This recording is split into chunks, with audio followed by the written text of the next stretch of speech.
I'm ZoWilliams, the voice of reason. If your relationship is in trouble, I'm the dude to call. Has your soulmate become your cellmate? Does black love still exist? What are your bedroom turnoffs, fantasies, and fetishes? Financial infidelity. I'm dating a fat person. Are they worth the wait? Trust me, this gonna be crazy. How about the heavy stuff? The child wasn't his, and he still had to pay child support. It's a very heated topic. How was that right? Mama's baby, daddy's maybe. I just have so many questions I want to ask you. I just like to kiss a woman's ass. Is there something wrong with that? Damn. He told me he had a vasectomy. I'm pregnant. Betrayal has been committed. Hit you with the bad pipes routine. How does he maintain his humposity? He likes it when it pinches my nip. Why can't you open up, brother? I'm a karate man. Karate man rules on the inside. They don't show their weaknesses. Yeah. How do you write women so well? ZoWilliams, Reason and accountability. the voice of reason. Yay! We back in the building, the voice of reason on Hot Button Radio. Yeah. Yeah, the whole crew is in here. We waiting for Veronica Conway to call in. It's going to get crazy today because I suspect somebody brought this up to me, right? Brought this to my attention about black families and starting new relationships. Wait a minute. Before I even go there, let's do this as per the homie Jeff. So next week, I'm doing an End Racism series. All 3 days, right? Starting November 30th, going to December 2nd, and culminating on the 4th of December. We're going to attempt, through discussion, to end racism. Because I believe if you have intelligent conversation and you have conversation for the purpose of gaining understanding, we should be able to change our ideas, even if they're hardwired and conditioned into our ugly little heads, right? We should be able to change. I know it's ambitious. I know it's going to be crazy, but I think we have a great opportunity. Let me tell you who I booked for this show already. There's a sister, one of the most powerful sisters in the game right now. Dr. Joyce, excuse me, don't disrespect her, pimp. Dr. Joy DeGrew. Heavy sister. She's going to be on November 30th. I'm in correspondence right now with Immortal Techniques people. What? I went and saw the brother Friday night, hooked up with him, chopped it up with him. So we trying to, work out his schedule so he can call in on Wednesday. I'm in correspondence with David Banner. Sick. Nice. And his folks. We had Tim Wise. Oh, Timmy. Ooh. Tim was cool. But Tim is traveling during the time. So I'm a little disappointed that we couldn't nail Tim Wise down. But we got a few other people that we're working on. Veronica Conway is working on Iyanla Van Zant. Yeah. So we about to turn up. Next week, we're about to end racism, goddammit. Woo. We're going to send the white devil back to hell. And we're going to expose the black devil. All this shit's about to turn the corner.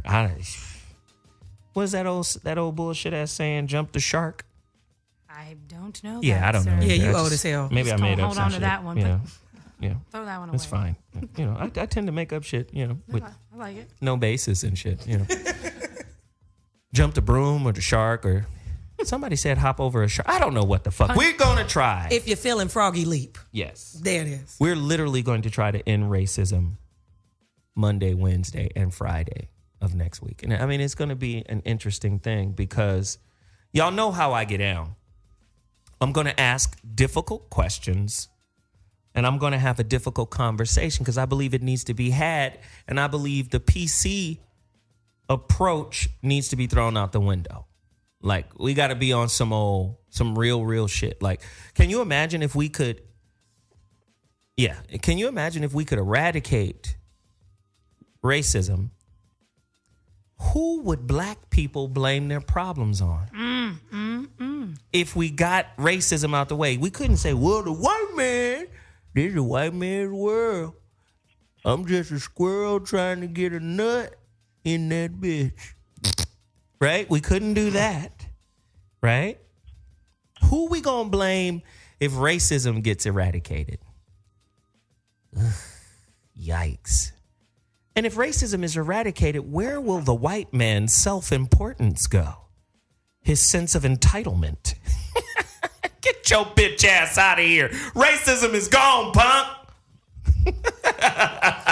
You get the muffle. Muff. Get your bitch ass out of here, punk. It's going to be crazy next week. We already got one heavy hitter, and we're really close to getting the rest of them. And, of course, I'm reaching out to all kind of folks. So it's going to be packed, and we're going to have really passionate, honest, and non-politically correct conversation. So you cannot miss next week's Voice of Reason. Now that I've gotten that out the way, listen, a couple more things to take care of. If you're an iPhone user as well as an Android user, you got to download ZoWilliams' new app. On the Google Play, it's ZoWilliams, no spaces. Download the app. You get push notifications. I just got one on my phone like, hey, you're about to go on the air. I was like, really? Thank you for that redundancy in my life. But for you who are not actually doing the show, those little push notifications come in handy. Right? Download the app. All right? It's available on iStore and iTunes, everywhere. Get my book. It's on iTunes. Or you can go to my website, IamZoWilliams.com. Support all things ZoWilliams.com. Now here we go. Hey, seriously, though. Somebody just said Dr. Frances Cress Welsing. Hey, if you know sister, tell her this is a safe haven for her to come and slap the shit out of the white devil. Man, listen. I'll pay to see that. You understand? She can come here. We're going to eradicate racism. Got to get rid of it. Gotta go. It's going to be crazy. I'm even reaching out to the homeboy Tariq Nasheed. Mm-hmm. You know, the director, producer of Hidden Colors. Ooh, all four of them. I mean, we really about to turn up in here next week. If you miss it, your life wasn't worth shit anyway. You're a failure at growth. Hey, you know I don't give two shakes of a fat rat's ass. Anyway, let me move on. Today's topic is going to be pretty crazy, too. We got Veronica Conway in the building. VC, welcome to the show, baby boot. Hey, thank you so much. Happy to be here. Hey, Monday Veronica. family. What's up, Veronica? Veronica. Veronica. We got Veronica, VC in the building, as well as OG gangster Set It Off Whitney with the Set It Off braids. Yeah, y'all don't want these problems. Hey, happy Monday, y'all. Yes, I got the Set It Off braids, and I'm going to set it off all up in this thing. Hey, guys. Yeah, what up? Oh, wow. Okay. Yeah, you know. Dismount. Just a little flippity flip. Flippity flippity. There it is. And then, of course, we have none other than actress, comedian, and just all around wild ass deacon. Wild ass deacon. Yeah, she's a wild ass deacon because she started preaching and shit, and it just gets crazy. I like it. Aarona Lopez in the building. Ah, yes. Hello, Veronica. Hello, everyone out there. It's Aarona Lopez, comedian extraordinaire with the delicious derriere. Wild and crazy. I'll fist fight a pit bull. Listen, I'm here. Let's do She said it. her ass is delicious. Oh, very. From what I'm told. I got the groceries. Hey, guys. And scene. And From what I told. there's no sale on the groceries. It's smart and final. Huh? There we go. Okay. We'll do that in there. All right. I'm all right. Holla at me, okay? 323-230-4445. Yes, that is the number to dial. Listen, today's topic was inspired because this sister reached out to me and said, Zo, there are no brothers. And I said, come on, you speaking in absolute. As soon as you say there are no brothers, You don't say some brothers, some banal. There are no brothers that you can get with without them having kids. She was like, most brothers got kids. So now new relationships are really the whole package deal. Damn. Right? Brothers always got to go, well, I had a baby when I was in college, or I had a baby when I was in high school. I had a baby when I was on the bus. Not the bus. Not the bus. I'm just... MTA pimping? What are we doing? Hey, shit. It just happened. We were going in the same direction. And hit Burger King one time in the bathroom, got a baby now. It's cool. I got off on the stop after her. But I'm just saying. Sister was serious. She was like distraught, man. She was like, yo, it just seems like everybody's got kids. And it seems like you're, by default, starting a blended family. So you got to settle. Right? Because a lot of sisters be like, I don't want to be with somebody that got kids because I want kids and I want to have kids with somebody who don't have kids. And I was just like, wow. First off, blended families aren't easy to manage. I mean, it could be if you had that would be 4 smart adults. But somebody in the 4-pack is dumb. Off top. Shut up. Somebody in the parental 4-pack is stupid. Hell yeah. 1 out of 4 parents are stupid. Somebody, and all you need is that 1 to 4 ratio that just fucks it all up. That just breaks it down. That's real. That's right? real. So if it's a dude, hey, don't have no nigga rounce my little boy Creflo. Or Rounce. You hear this, Future? Or if it's a woman, what the fuck is she feeding little JV Ron? Yes, I said it. JV Ron. This nigga was. Call him JJ. His daddy is in G Unit. JV Ron. Right? I'm just saying. Right? It's always something. So my whole get down is I want to hear from the listeners. The number to dial is 323-230-4455. That's 323-230-4455. If you are successful at managing a blended family, because really your authority now, some people would say it cuts off at your house and has nothing to do with the other house, but that's not always true. Because sometimes the 2 different sets of rules have to meet somewhere so the kid can have some kind of uniformity from crib to crib. It can't be like space alien rules over here and then conservative Christian Amish rules over here. It's got to be, there has to be some kind of uniformity, some type of similarity there. So I want to hear from single, or they're not single, they're in a blended family. I want to hear from blended family situations that make it work. I mean, it's hard when you got that one, the parental 4-pack, one dumbass can just set it off. I mean, I feel like there's most situations 2 people can't even get it right. So if we're adding 2 more.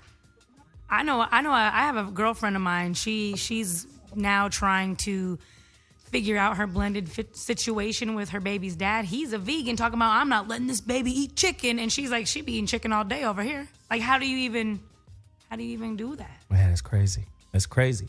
And then one parent's gonna be pissed off if I feed this kid vegan meals at my crib, and then when he go to your house, he get motherfucking Sammy Dean, Jimmy Dean meat patty, and meatloaf on deck. And what also we're missing out is the auxiliary parental units, because even if the 2 parents agree, what are the grandma and granddad feeding the kids? Because some people, grandma let the kids run amok, and when he stays with, when the child is at the father's house and grandma over there, grandmama let them all eat candy all day long over here. So grandparents are involved too. You really got 6 people in the equation. And if anybody in the parental 6-pack is retarded in any way, shape, or form, Which is a very high number, 6. There's usually about 3 out of 3. I'm telling you, there's a 50% ratio right there. Fucked up. Somebody stupid. Somebody giving the kid little hot links behind your back. It's gonna be the grandparents. It ain't always grandparents. Nah. It could be envious parents. Or both. Like, and then what about the situation when, peep this, these are the kids you brought. Then you have a child with that person, and energetically, not overtly, but subtly and energetically, the child we had together, that mother or that father puts that child above the pre-existing children. I was gonna say, yeah, man, we can go in on this all day. I think it would be also good to hear from people who are single, who want a family but don't have one yet, that are kind of sticking to their standards of wanting to date someone without kids, and how that's a challenge being the one that's childless, having to take on kids that aren't yours. I feel like, yeah, man. Blended family shitfalls. Not pitfalls, goddammit, shitfalls, because you always stepping in it when you cross somebody's invisible boundary. I think I would prefer blended family blunders. No, shitfalls. That just sounds horrible.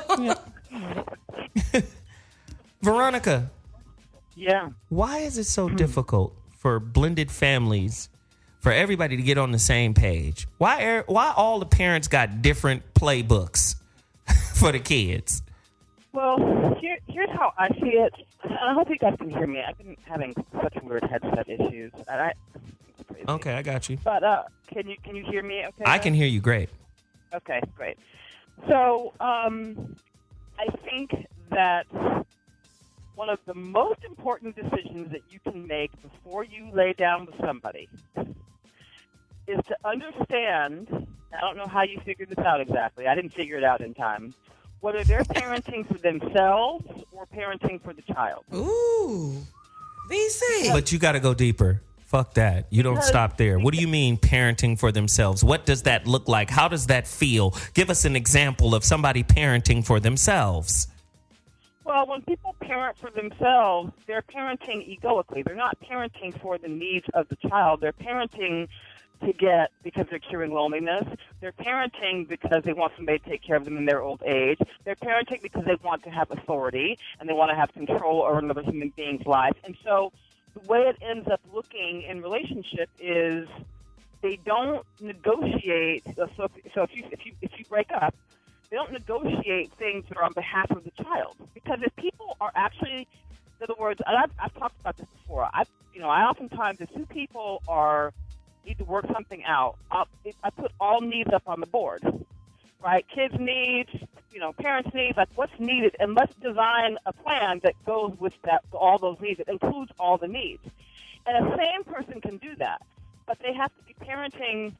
They got to be parenting in other words, they have to be somewhat, not self-sacrificing, but they have to actually be in the role of parent. Like one of the things I realized about my ex, this is going to sound funny, he wasn't in the role of father.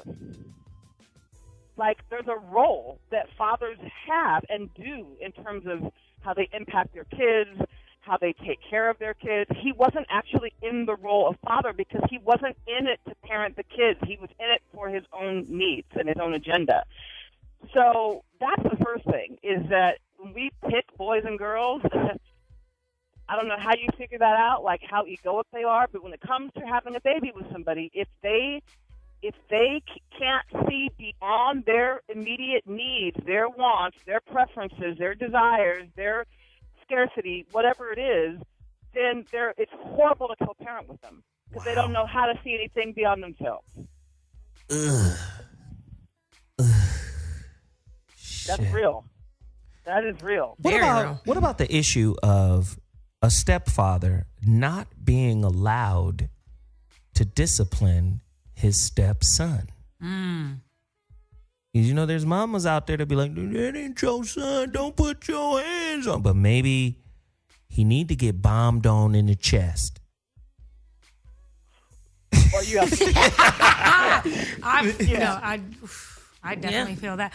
And that's the thing is, like, there's a thin line before you. I think that people should talk more. Like, people don't talk enough at all. I'm sorry. Like, you really need to be not even 100%, like 1,000,000,000% ready for everything that is parenting, even in the dating realm. Like, there's plenty of people that I have been attracted to or wanted to get into relationships with, and as soon as they say, oh, I got a kid, I'm like, I got to push back because I'm not in the zone to be stepmom, and I don't know where we're at. Wow. I mean, we could date for 6 months. I get so attached to these little babies, and now all of a sudden you want to be Mr. Thoughty. No, then I'm out. Ooh. Then I have to. That's huge. Let me tell you how huge this is, because it raises the question I'm gonna ask Aarona. See, from what Whitney just described, even when you're dating, you're in a blended family. And I'll tell you why. Because if you dating somebody and they're around your kids and they're an energetic father figure or an energetic mother figure, for all intents and purposes, they're co-parenting your children from another situation. And then what happens when your first, most people only have one tool in their relationship toolbox. You need 237 tools, but most people only have one tool. And in having one tool, being short, I should say, of relationship tools in your toolbox, you're already putting your kid in harm's way by not having good relationship skills. And I'm just talking about on the intimate side of the game between you and your partner, let alone what you're unleashing energetically to your kids. How many times can you break up in a nasty way in front of your kids with your boyfriend who was rent-a-dad in that moment for the last 18 months or the last 2 years? What relationship patterns are you teaching? Aarona? Well, first and foremost, I think that is a very complex issue on a lot of levels. One, from the person who is being courted, the person without the kid who is getting invited on the situation to kind of embark on the person that's single parenting. I know specifically as a woman, your biological clock is ticking your dang on self, and you kind of want to think in terms of future with someone, but what if you don't like the way they parent their kid? You know what I mean? Like, how long do you entertain that situation or, stick to your standards? And then for the person who has the child, what you gonna do? Be single forever? You gotta get your needs met. I got you. You know what I mean? What are you gonna do? You gotta, at some point, you gotta date people and see what's out there and try to move on with your life and be happy. But, you still gotta keep the kids away at a safe distance so they don't become a victim of rent-a-dad, rent-a-mom. I got you. Get me then. Absolutely. What if you're a woman, the biological clock is no longer ticking, it's hissing. This shit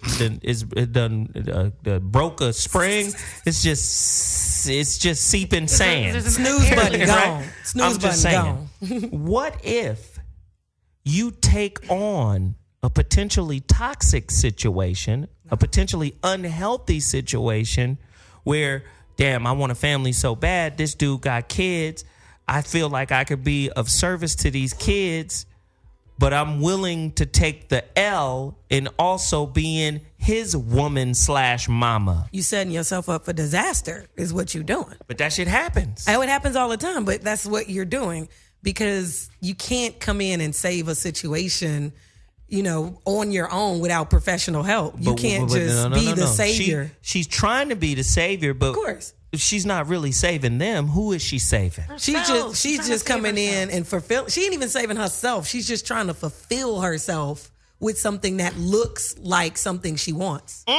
She's just trying to fill her own little weird void that she's got going on in her broken little heart. And look, she couldn't bag one without any kids. So you know what? Let me take Ray Ray and his badass 3 little baby's kids. And I'm going to be happy as ever. I'm going to change them. Women struggle from that too. I feel like I see a ton of people, honestly, women who will use the kid for the breakup and continue on.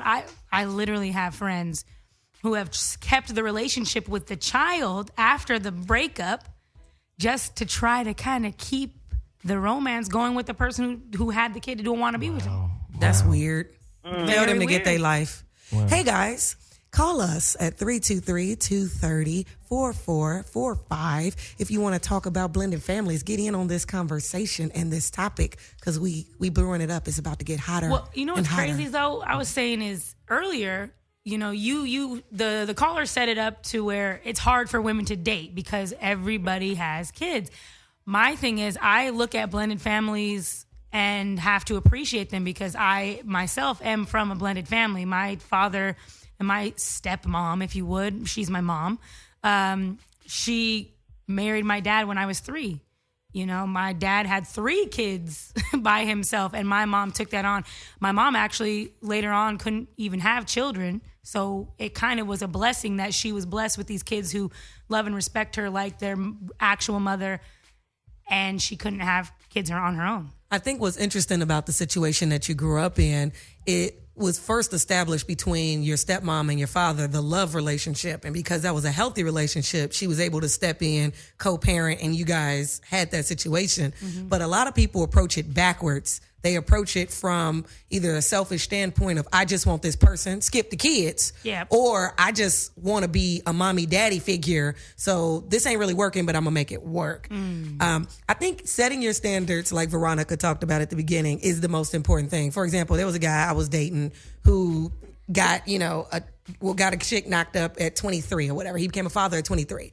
So, cue him at the time I meet him, he's 35-ish. And, I don't have any kids, so the fact that you had a kid has nothing to do with me. I didn't even know you back then. Mm-hmm. But the position that he was in life was, I had a father so young, I kind of missed out on my 20s. I love my son, and I've been a very good dad, but I'm ready to get my life back. So it's like, I knew from jump, I can't really entertain this dude because if I end up really, really liking him, he doesn't want any more kids. He's did the daddy thing. He's done. So if I stay in this and he doesn't give me what I want, I'm playing myself. Yep. You're not playing yourself. You're just greedy. I'm greedy because I want a baby. Get out of here. I'm just saying. Again, fuck your needs. That's what people pimp themselves with these goddamn needs. Yeah. Yeah, but can I jump in on this? Well, let me Whitney and then Veronica. Whitney. My thing was, I was just going to say, it's not, I feel like people, as soon as a child is brought into any situation, I don't care what it is, it's no longer about either of you. Like, that's the way I work. Shit. So I'm sorry. You right. That's but the way shit. that's the way I'm wired. That's the way I was raised. That's how I've seen my parents act towards children. So as soon as a baby pops up, I don't care what kind of Jordans you want. I don't care what kind of party I'm trying to go to. We ain't doing nothing because this little human being needs us to survive. So I'm like, I don't exist as soon as a baby pops in. That's why I ain't got no kids. I'm gonna let Veronica say what she's saying. Yeah, I think so. I'm gonna play a little bit devil's advocate here because I think it's a yes and both and. In other words, if you're going to be as a single mom, I had to be really rigorous about getting my needs met because otherwise I would be pouring into my children from an empty vessel. Yes. So in a certain way, in order to be able to fulfill their needs and to over fulfill them, I don't mean but. And I really raised some kind of amazing, brilliant kids. Like, they're sane and they're healthy and they're really brilliantly educated and they're funny but to do that, I had to make sure that I was getting enough of myself poured into. And so I had to build village around me to do that. So I'll say this. I think it's important to have boundaries when you're choosing because you really have to understand the level of sanity of the person that you're dealing with. Perfect. Right? But once kids are here, then I think you have to also be really committed to getting individual needs met. And I also think that we view this whole thing through a very Eurocentric lens. In other words, when it's a village, if we were actually to all as adult people take responsibility for the village, then we wouldn't be so particular about your rules, my rules. In other words, it'd be like, I've had a guy that I dated that wanted to really parent my kids because he hadn't had that, and we gelled on that level. If there wasn't such pressure on, because I want to fulfill that need, that means we have to be on lockdown. See, it's the getting on lockdown part that fucks it all up. If we were just in the business of meeting needs, I think we could organically come more into the raising of the village, because there wouldn't be all these structures there that keep us kind of disconnected and having to have things a certain way and put pressure in certain ways that are inappropriate for the village. Okay, I got a question.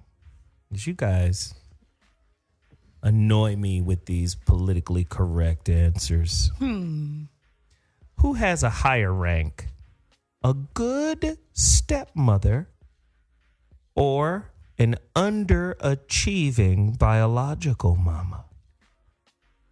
Who has a higher rank? I'm going with stepmom, man. I'm going with the better parents. I'm going with the biological mom because, as we talked about That's before, exactly what let's go. Mothers are beyond reproach. The one who births you is the one that's going to get the more attention, the feedback, because that's the hole that you want to fill the most. You have a connection with your biological mother and you want her approval. You want her love. If you get a stepmom, the stepmom's love and approval is nice. But if she doesn't give it to you, you can always have that emotional out of, well, you ain't my real mama, no way. Ooh, well, I have literally, so here, coming from exactly that, because I left my biological mom when I was 18 months old and was with my father ever since. I respect my stepmom way more than my biological mom, and I have a great relationship with my biological mother. But my biological mother wasn't really a mother. She never put the needs of her children ahead, and then she wanted always to be, well, I'm your mama, so you gotta listen. What? That don't even make sense. So, but check this out, though. Because respect. My stepmom respects my thoughts and my mind and my ideas. My mom, my biological mom, that's her only argument is, well, I'm your mama, so you gotta respect me. Like, what? Was your mama But check hood? this out. Was your stepmom I just hood? no. Okay. Somebody's hood. I'm hood today. You feel me? I've been listening to Jeezy all day. Okay. But check this out. You respect your stepmom more because of what she provided for you and what she gave to you. She taught me, yes. Exactly. But are you saying that at no point in your life did you ever crave that attention and love from your own biological mother? Oh, yeah. Yes, definitely. I'm sure. Everybody does. But respect-wise, is that what we're talking about, though? Just both. I'm just saying, like, higher rank. I'm going to come to you, Veronica. I'm just saying, like, a higher rank meaning. On my rank. I mean, I know, like, on the relationship side of the game, you'll be like, listen, you good for my kid. Keep whispering in his ear, holla at him. You know, like Veronica said about the village. But on this connection side of the game, like Aarona said, that connection between mama and kid is so fucking powerful. Even if she's just crackhead McFarlane, that kid is going to be over there. Like, let me just put this out. Keisha Cole. Keisha you're Cole, right. Let me put this out. Like my homeboy. I've known this brother since I was 12. Now, this brother had kids hella young, like high school age, right? But he had them with this woman who just recently passed. Now, you know, she's young. Her 45th birthday just passed. But this young woman, I mean, she had cancer like 8 times and beat its ass. But then on the last one, she succumbed, right? Powerful woman. But wasn't a great mama. No disrespect, but wasn't really a great mama. Like, I don't really want to put it all the way out there, but bad things happened on her watch. Bad things to the kids happened on her watch. But do you think for one moment that stopped them kids from loving that woman all the way to high heaven? I mean, bad things happen. I don't want to say it, but things she did to those kids. And then hid behind the sickness. Okay, but I'm sick, so, you know. No. This is even before she got sick, when they was little. Got it. But when she died, they over there combing her hair, dressing her, loving on her, crying, weeping. that connection to mama ain't no joke. And it don't matter how good or bad that is, mama tends to win. The person who tends to lose in this situation is biological daddy. Elaborate. Even if he's a good daddy. Biological daddy tends to lose. First off, I blame feminism. Radical feminism, not all feminism, but radical feminism. Because there's a concept that says, nigga, you're replaceable. Okay? I can get another nigga just like you to fill your shoes and put you in this. And yes, there's a connection to daddy just like there's a connection to mama, but it's a different kind of connection. Right? It's a and callers 323-230-4455 or 45. If you disagree with what I'm saying, call me right now and state your case, cuz I just feel like dads it's cool. My dad is cool. I can call on him. He got my back. Send me a little piece of change, a little money, give me a little good word every now and again. But women tend to get that from everybody. Dads tend to be a little bit more throwawayable, disposable. I will say this. Veronica and then Aarona. Yeah. Get on down. I'm gonna say two things. Any dad that steps fully up to the plate makes himself indisposable and indispensable because of his behavior, not because of his role. So when I've met men that no matter what they have done, they've been protector, provider, they've been logistician for the kid.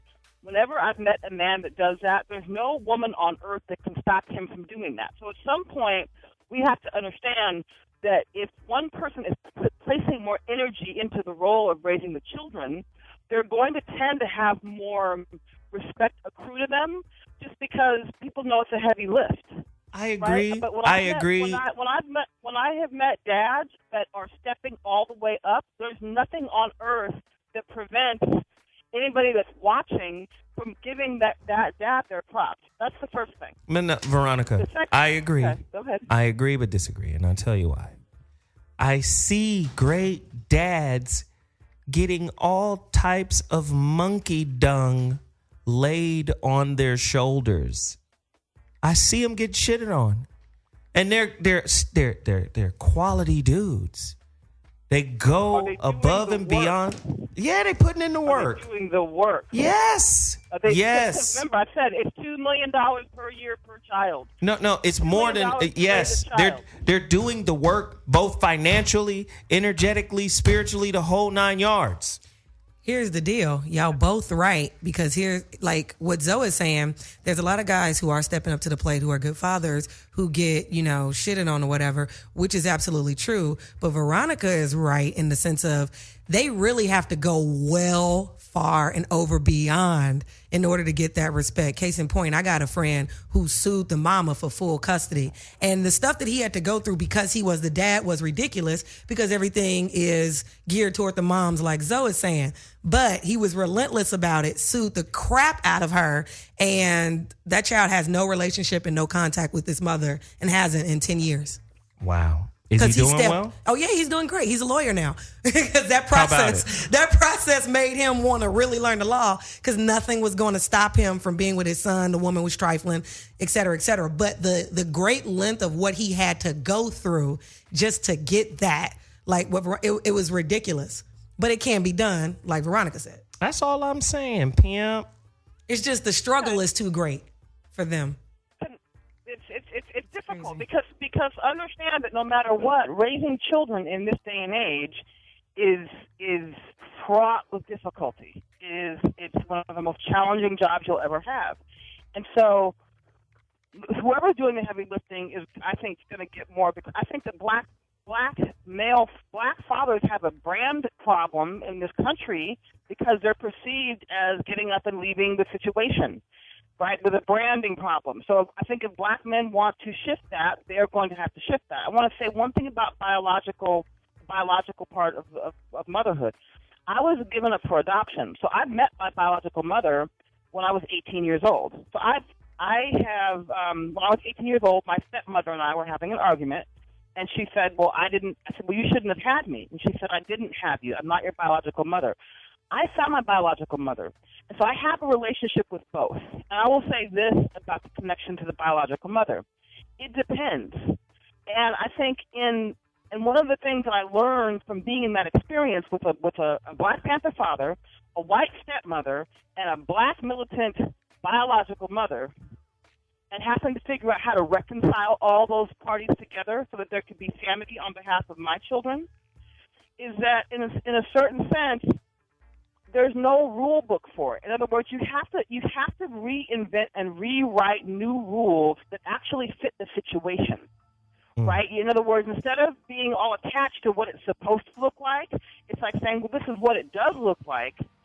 How do we create relationship out of what this already is? And that's a better question to ask than why should it look differently? Because I didn't have the luxury of saying, why doesn't it look different? My shit just looked crazy.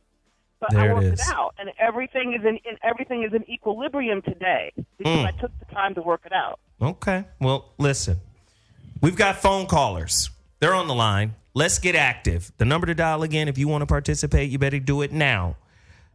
Area code 323-230-4445. That's area code 323-230-4445. Listen, we've got D Nice on the line. He's calling from Chicago, line 3. D Nice! Yo, what's up, people? What's happening, man? What's going on, studio? Hey, I like to touch on this topic because it's near and dear to me. And your first thing that you threw out, Zoe, was first of all, let me say hello to the ladies, Veronica, Aarona, and Whitney. What up? Thank you, nice. Hi there. When the young lady approached you and she asked a question about why is it that all the guys she meet have kids, well, we're having the kids with women. And your question to her should have been, well, how many abortions have you had for you not to have any kids? Ooh. For you to have that type of question. Wow. Because this is what women do, and I'm not trying to make this a battle of the sexes. Yeah, you are. It's fine. Continue. Women go through life, and they party, they go to school, and along the way, they just happen to get pregnant. Now, they go to school, and they're pregnant with a child, but they'll put that child on hold just so they can attain those goals, which is fine. But don't in turn say, okay, why all these guys have kids? Because you're getting rid of them, and we're so-called stepping up to the plate and being there for the kid, like myself. And that's another thing. There are too many inbuilt cliches for women. Sort of like the thing that you said about stepping up to the plate. What exactly is stepping up to the plate? That's what I was going to ask. Well, yeah. Or if he doesn't step up to the plate, he's somehow not ready and immature. Well, no. Here's the thing, Zoe. I had those same tables turned on me. And let me tell you something about what I do. I'm no longer with my kid's mom. I have a son and a daughter, 11 and a 7-year-old. I come way across town to drive my... Damn it, Bobby. Happened?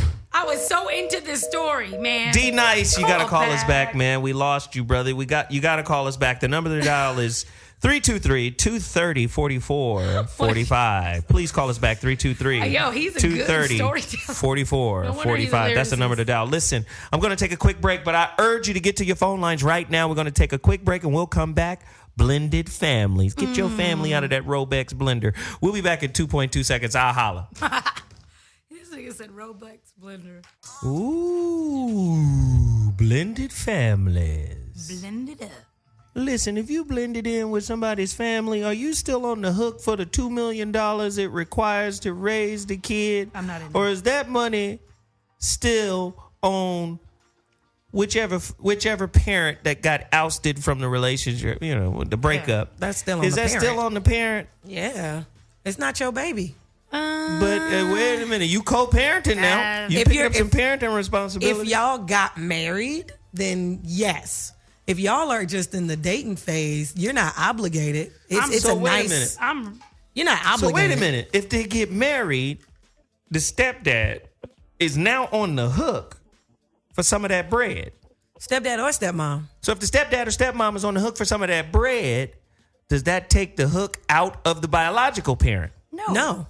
So what is it, 50-50? If it takes $2 million to raise a kid, the step parent has to come up with $1 million, and didn't dad come up with $1 million? No, it's just everybody involved in that equation should contribute because somebody got to clarify involved. the rules. I don't know. Can I talk question to this? We know you're excited, Veronica. Go in. Yeah. Okay. I can hear your tail wagging. Okay. So listen, let's break it down by the numbers because I want to respond to what Dee and I said about what does stepping up actually mean. And I'm not saying this is just the pragmatic aspect of it. So if it takes $250,000 to raise a child in hard expenses without college, like lower to middle class existence, that's like $2,000. That's like $24,000. Like, I don't know, I forget. It's a little less than like $2,000 a year for just the hard expenses. I'm not doing that right, but it's $90,000 a year in effort. So that means it's 75. So if you were the Bureau of Labor Statistics says if you were to outsource all of the tasks that it takes to raise a child, whether it's chauffeuring or clothes shopping or studying or grooming or any of that stuff, it breaks down to $7,500 in tasks per month per child. It gets leveraged across multiple children. So I think what somebody has to ask oneself is, am I doing $10,000 either in money or in effort? If I were to take my job and translate that into the logistics of raising a child, am I actually doing that? That's what stepping up means. And this is, by the way, in addition to all of the great, noble things that you're going to do as a parent, which is love your child and educate them and take the time to, put that, like, soulful love into them. But that's just the hard fact of what it takes logistically. And so that's the baseline from which we start. And until we as a community, as men and women, get clear that that's what that really is, we will always be at odds because we never have a clear picture of what the real hard-line, baseline logistics are. So we'll always be fighting unless we figure that out. I think you're right, Veronica, and I think that's an important question to pose to the callers because you're saying if you're not putting up at least $10,000 in effort or $10,000 in cold hard cash, are you really stepping up to the plate? So call us 323-230-4445 and really be honest with yourself. Do you really honestly feel like the effort you're putting in is worth $10,000? And if it's not, how much are you willing to stretch or step up to the plate to complete that? And I believe we got D Nice back. Is D Nice back? Let's get D Nice back. Yo, yeah, I'm back. All right, finish your thought, PM. Yeah, I left off that, I drive way across town to drive my daughter to school, 1 block. And that's not only to make sure that she's safe and she's getting to school. That's so that her and I could have that spiritual connection of father-daughter going to school in the morning, just by asking her how well did she sleep, is she prepared for her test, dropping jewels on her as far as life goes. A lot of that can be transferred from me to her during that short little trip. And Veronica, this is one thing you fail to realize, is that the knowledge that you have, most of the women in our community don't think like that. When you talk about that breakdown with the money and the value of time spent with the kids, 99% of the women in our community will take the money over the time spent. So they don't. Right, really time spent ain't even worth nothing. They're just gonna get their hair done. Time spent has no value. None at all, and they don't give a fuck about what type of knowledge you lay on the kid, what type of mentorship you bring. You just talking, nigga. Where the money at? You just talking. Exactly. I'm just saying it's both. I'm just saying that both are required, and I would invite the men. I understand that women are crazy. I get it. 'Cause I talk about them all the time. But I would invite the men to begin to steward that conversation. In other words, steward the numbers of the conversation. That's part of leadership in the community. I like that. Is to be honest about that. It's for everybody. Because if black folks woke up tomorrow and got real about what it took, then we could rally around and not be at each other's throats about it. But if we understand the real baseline, we have an opportunity to win. But if we don't know what we're actually hitting for, and we don't understand that it takes both the love and the logistics, then we fail all the time because we don't even know what we're striving for. Hey, D-Nice, let me just say this to you, brother. I really appreciate you, man, for reaching out and sharing that information, man. Thanks so much. Continue to call into the Voice of Reason. We appreciate your voice, man, and your words. Thanks again. We got more callers. Listen, if you want to get your city in the building, that was the first city in the building, Chi-Town. Don't play yourself. It's a real place. It's windy. Beautiful sisters out there, and the food is delicious, too. Jesus, cuffing season. Let's get busy, and let's create some kids and get ourselves into debt. Hey, let's get back to today. Sounds like a horrible time. All right. No, we just talking about blended families, man, and how difficult. That y'all think twice. Right, and how difficult it is to manage this, man. Let me ask this question. Do you guys think the children that come into a blended situation from a divorce are damaged goods? It's likely that they can be, but that's not necessarily the case, depending on what was going on with the parents. Well, most people ain't shit. So let's just keep that in play. Yeah. Okay. Let's just not forget, by default, most people ain't shit. Now, let me just say this. To go back to what D-Nice just said about Veronica, I've been saying this shit about Veronica forever. Veronica's a unicorn. No, listen, you're not going to run into 300 Veronicas in a room of 500 girls. You understand what I'm saying? The numbers is off. The numbers are skewed. You're going to run into a Veronica maybe once every 2, 3, 4 million women. Damn, that's dope, VC.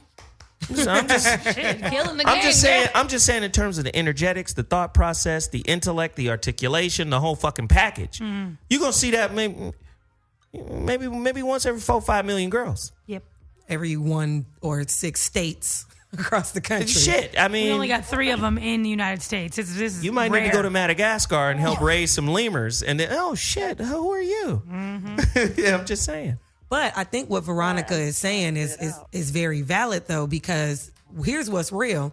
If you don't decide what the metrics are and the standards are to fulfill the need, then how do you really know how high or how low you're shooting? It's a lot of parents out there that are giving themselves too much credit because they think what they're doing is enough, but they don't really qualify or quantify what's really needed. I think that's a real thing. Like, I think what D-Nice is doing, keep driving your daughter to school. In fact, Wait a minute, I doing think that women, is dope. Y'all playing this game. I think women in general, and then we'll go to Whitney, I think women in general marginalize the significance of men today. Yes. Marginalize the significance of daddy today. Whitney? I agree with Zoe. It's crazy that I never do, but I kind of Yeah, you do do, right baby. now. It's All okay. right, relax. Well, calm down, bro. It's the braids. No, but what I was gonna say is the damaged goods you was just talking about. I really do think that it depends on the parents. If the kids are coming into a new situation damaged, it's dependent on how the parents ended that situation. Did you guys have a sit down with your kids? Did you ask them how they're feeling about, like, you gotta people don't talk at all enough. So I feel like for myself personally, I was 18 months old. I didn't know what was popping. I was just sipping bottle. I was popping bottles when my parents got divorced. Bottles, literally. I was 18 months old. So I don't remember any of it. 18 months old? I was 18 months old when my parents divorced, so I didn't really booger know. bear. Okay, relax. Cool. All right. Sorry. So I didn't really know what was happening, but I remember having conversations with my brother when my brother was like, I'm not calling you mom. You're not my mom. He's 6. You know what I mean? So I feel like kids do come into some situations damaged, and now, you know, we've all become adults and gone to counseling and done all these sort of things. You got to talk about these things. Like, people, it's not a bad thing to figure out what the hell's wrong with you in your head, because I guess what? We all got a little something going on up there. Aarona, what about, that was a good point, Whitney. Aarona, what about the phenomenon of, okay, I don't want to see this motherfucker no more. We broke up. It's a divorce. Go your way. Deuces. Pieces of a dream, nigga. Bye. You know, got my man. He stepped in. La, la, la. Right. Right? But how does that work when in actuality, a blended family is still a team. Mm-hmm. So are you asking me? See, I'm asking you to look deeper into the egoic side of it that fucked the team up. Because for most people, listen, how many times you want to kick it with your boss after you guys have been fired? Often. Or Very after little. you've been fired. Very right? little. I see women treating their relationship with their boss like relationships with intimate, especially if you've been with that person for a long time. Like I quit you. The Like saying. I quit you. I quit you, So dude. when you quit somebody, you ain't really trying to be in their space. And if you got kids, you have to put that kind of thinking on the back burner, because a blended family, I don't care how bad the relationship is or was, a blended family is still by definition a team. Absolutely. Now, how many parents out there fucking up the team? 323-230-4445. Probably 7 out of 10 families at You gonna least. say 70%? At least. Because think about it. Like if you even listen to the music of today's music, it's totally a reflection of how the state of people's personal relationships are. And there are very, very much a lack of love in song content. You don't have no songs like out there like Let's Wait a While No More. A song like that wouldn't even get no airplay in today's world. It's all about pop it open, bust it open. Ain't nothing to cut that bitch off. It's all about Hotline Bling. Even as much as I like it, as catchy as it is, that song is about a booty call. And ever since I left the city, you got your girls, you getting your passport, you kicking it, and you just leaving me in deuces. Like everything is all about kicking it and partying. Selfishness. Everybody's selfishness. Yes. There's not a whole lot of togetherness and successful relationships. Ain't no you my queen or you are my lady Trap being made. queen, girl. What you But you talking know about? No, you are my lady. Let me just say though. this. Like, You know now what? you pushing my drugs. I think of most of the families, especially the younger generation, or I say Generation Edge, the millennials, most of y'all come from a situation that's Ooh, a situation. a hookup. It's a hookup situation. Yep. And the thing that really trips women up is now that we hooked up, it's cool. I can bounce from you if we don't have a kid. If we have a kid, the woman falls into the default, we're a family. Wait a minute. Did you forget that we was just fucking? And it really didn't matter. It was just, you just piece of ass. But now that I'm pregnant and I decide to keep it, now we the Huxtables. We light years from the Huxtables. We never were the Huxtables. This was fucking around. You can't jump from fucking around and make the quantum leap into we a family. And then how many women start off on that independent, oh, I can just have as much sex as men can. I can do this and I'm expressing myself and blah, blah, blah, blah, blah. And then you live that life, you get caught out there and now you want to make a family. Well, and that's why, look, I've said it before. I literally have said this so many times. If you can't take care of a baby by yourself, 100%, if I don't have $2 million to take care of a baby by myself, I'm not having one. I don't even care if he wants to keep it.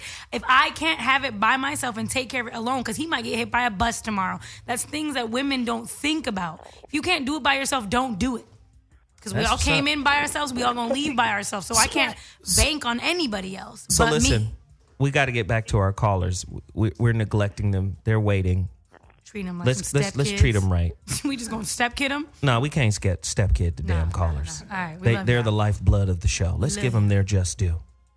Let's go to line 4. Naptown. Ronan in the building. Pimp! Woo! You took all the oxygen for that. Ronan, what's good? What up, Ronan? Ronan, I swear, if you over here bullshitting on that damn Boost Mobile. Are we mute? Is he on? He's Can we hear him? Is he muted? Ronan. 2, 3, 1, go. I was going to make him my man crush. Let's go to line 5. Joe from Houston. What up, Joe? How y'all doing? Oh, What's happening, man? Hey, cowboy. Hey, Joe. Hey, ladies. I guess I'm gonna just have to get right into it. Get her done, cowboy. It's a difference in mentality with parenting, because women default is they raise kids, and men groom adults.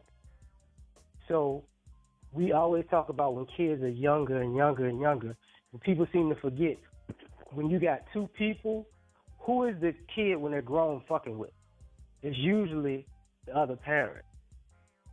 Because that's the parent that got them ready for adulthood. The one that told them the things that they didn't want to hear. And fathers are marginalized in that way. But a lot of times, if you got a good father, you fuck with your father when you're grown. I had a conversation a long time ago with my son's mother, and I didn't realize how dumbfounded she was by the one question I asked. And I asked her blatantly, I said, okay, if you think raising a kid this modern way works so well, who is our son going to date? Because all of her girlfriends do the same ratchet shit. You know what I'm saying? So we're building a society that allows too much fuckery. Ooh, yes. Say more, PM. I love that word. Because at the end of the day, you can put the child support money part to the side, because every man who pays child support knows this. That's throwaway money. Because 9 times out of 10, your kid ain't really going to see it. The blended family part, that sometimes is a problem. Because usually, unfortunately, some mothers can qualify the new boyfriend better than they can qualify the father, which always creates Wow, man! Did y'all hear what he just said? And I don't hear nothing from y'all. I'm just letting him do his thing. He's spitting fire. Can we appreciate Joe for the genius he is right now? Zoe's being a hater. I'm just saying, I usually hear pushback. Keep going, Joe. Shit. But at the end of the day, I think who's the worst culprit of all is not really the mother, and it's not really her boyfriend. It's usually the mother's family. Because they're the ones who normally tell the mother, oh, it's okay to do that. They know she's wrong. It's okay to do that. We got this. And 9 times out of 10, that's that same family. If your child grows up to be grown, they're going to turn their back on them. Because you know what? Him or her, you grown now. You 18. You can handle it. All the fuckery they taught them their whole life, the minute they turn 18 on that 365th day, it drops them like a bad habit. And they normally leave good fathers to pick up the pieces. That was heat, Joe. We appreciate you, man. Thank you so much for the call, brother. Man, anytime you call, man, you always do it. We appreciate it. Thanks again. I think Joe just set us up for a new question to the callers. How often are the extended family the enablers of the bullshit? You see? Call us, 323-230-4445. I mean, because I'm saying okay, so it's like a football game, right? It's 2 teams, right? We playing the same game, but we trying to defeat each other, when in actuality, it should be one team around the kids. Right. But most situations, they don't look at it that way. You have to understand, most families that you deal with are a treasure trove, a chest full of unresolved trauma. And they refer back to that shit whenever there's some kind of rift in a relationship union within their family. So when if the boyfriend upset the daughter, or they had some type of tiff, she goes back to her, her emotional brain trust, and then they go into the treasure chest of hurt as the consultation. And this is how the shit get passed down. Is that not true, Veronica? I agree. And that's why you have to have the courage, the emotional courage, to fire your family if need be. Yep. You have to have the wherewithal. You have to, and this takes the inner work, because I've talked about how the reason that we become so dependent is because of our level of compromise, because we're so afraid when we're born here, right, that we feel like we have to succumb to the people that are caring for us, because to our egoic mind, our survival is at stake. And so I think the part of really growing up as an emotional human being that's sane and healthy, and we need this more than anybody because we've been the most damaged, is that you have to have the courage to fire toxicity out of your life, because it becomes the comfortable water in which you swim. But you know what, Veronica? Veronica, to do that, Veronica, it's difficult when toxicity is normal. when you were raised in a toxic environment, toxicity is normal. You've built up an immunity to it. It's like having a dog in your house or having a dog in your car. You don't even smell dog no more. Your nose blind. I will respectfully say that there is probably not a black person on this planet that grew up in a more toxic environment than I was in, because not only was there toxicity, but we had the FBI, COINTELPRO, the CIA hunting us in my first 6 years of my childhood. So I understand overcoming toxic environments. I understand the necessity. Veronica, I'm not saying it's impossible. I'm not saying it's impossible. I'm saying yes, I agree with you. That I'm not disagreeing with you. What I'm saying is, it's not probable. For most people, they don't see it. It's possible. It's just not probable. For most people. See, I'm team with VC. I'm team decision. I feel like everything that you have in your life that you want in your life, we know, okay, I know I'm in a toxic relationship. I know that this is not healthy, that my boyfriend punches me in the face or whatever your toxic situation is. But you also know what you want for your life. And who knows what they want for their life? Call us right now. 2-3-323-230-4445. Okay. I will argue that most people know what the fuck they need in their life. So you have a vision. You have a vision of what you want to attain in your life. Maybe that's what I'm trying to say. Okay. So I know that I don't want a boyfriend who punches me in the face or a deadbeat baby daddy. So I'm not going to do things that are going to bring that to me. And if I'm doing anything that's going to bring that to me, I'm going to stop it. So I'm definitely team VC on this. The planet Earth is dumb. We have to listen. When we hear Veronica say some of the things she says, I'm not disagreeing. I believe in their existence, but the planet Earth is dumb for millennia. Yeah. Do you remember what was the Romans' favorite pastime? It was the Colosseum. Let's see some lions rip some people to shreds. Yeah. In the book Conversations with God, it says if you want to gauge the intelligence of a society, look at what entertains them. Listen, this is a dumb culture. For sure. So I do agree in the possibility of what Veronica is saying. It is possible. It's just not probable.